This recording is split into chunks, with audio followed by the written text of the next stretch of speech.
Early morning లేచి prayer చేస్తూ ఉంటే ఇంకా ప్రేయర్ ఎండింగ్కి వచ్చేటువంటి టయానికి ఇల్లంతా బాగా కదిలించబడింది. ఎలా కదిలించబడింది అంటే ఒక పెద్ద భూకంపం వచ్చే విధంగా కదిలించబడింది. ఇప్పుడు నేను బేసికల్గా దేనికి భయపడినాను, కానీ ఆ రోజు కొంచెం లోపలంతా కొంచెం ఒకలాంటి భయం వేసింది అన్నట్టు. భయం వేసిన తర్వాత పక్క గదిలో ప్రశాంతను తను పడుకున్నారు. ప్రశ కింద పడిపోయింది, ఇంకేమంటారు దానికి కింద పడిపోయింది.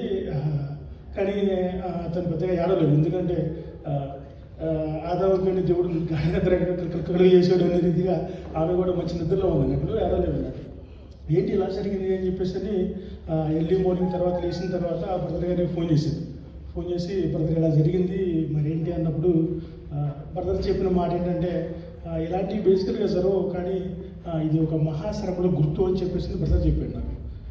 ఇదేంటి శ్రమ అంటున్నారేంటి అని చెప్పేసి కొంచెం భయపడ్డాం, కానీ సరేలే అని చెప్పేసి అని ఉన్నప్పుడు ఇది ఏప్రిల్లో జరిగింది. ఇంకా మాకు మే 1 నుంచి శ్రమలు స్టార్ట్ అయిపోయినాయి. ఇంకా ఎప్పుడైనా సరే నా ఆత్మీయ జీవితంలో నేర్చుకున్నది ఏంటంటే శ్రమలో దేవుడు ఒక కుటుంబానికి ఇస్తున్నాడు అంటే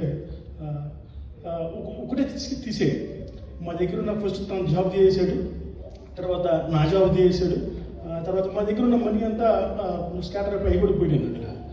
మేము 0 అని చెప్పడం కంటే నెగిటివ్లో ఉన్నాం బేసికల్గా. అలాంటి సిచ్యువేషన్లో దేవుడు మమ్మల్ని అక్కడ నిలబెట్టాడు అన్నట్టు. ఏం చేయాలో అర్థం కావట్లేదు, వాళ్ళకి ఎలా లైఫ్ని లీడ్ చేయాలో అర్థం కావట్లేదు. ఎందుకంటే ఒక హెడ్ ఆఫ్ ద హౌస్లో మనకి చాలా రెస్పాన్సిబిలిటీస్ ఉంటాయి. మన ఫ్యామిలీ ఉన్నప్పుడు, పిల్లలు ఉన్నప్పుడు, రెంట్లు అని చెప్పేసి వాళ్ళకున్న కోరికలు కానీ చాలా ఉంటాయి.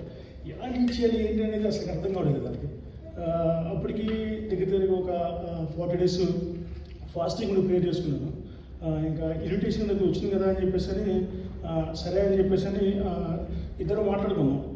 పిఆర్ తీసుకొని వెళ్ళిపోదాము అని చెప్పేసి అని అనుకున్నప్పుడు సరేలే అని చెప్పేసి అని నేను మామూలుగా నాకు అప్పుడు తెలియదు అన్నాడు. పిఆర్ టైం అయిన కూడా నాకు తెలియదు. గూగుల్లో చూస్తే 3 months నుంచి 6 months to 1 year ఇట్లా ఉండిద్ది అన్నట్టు. సరే ఇంకా 3 monthsలో వెళ్ళిపోదాం, ఇంకా ఎందుకంటే 3 months పిఆర్ కావాలి అని చెప్పేసి అని ప్రార్థన చేయడం మొదలుపెట్టాను.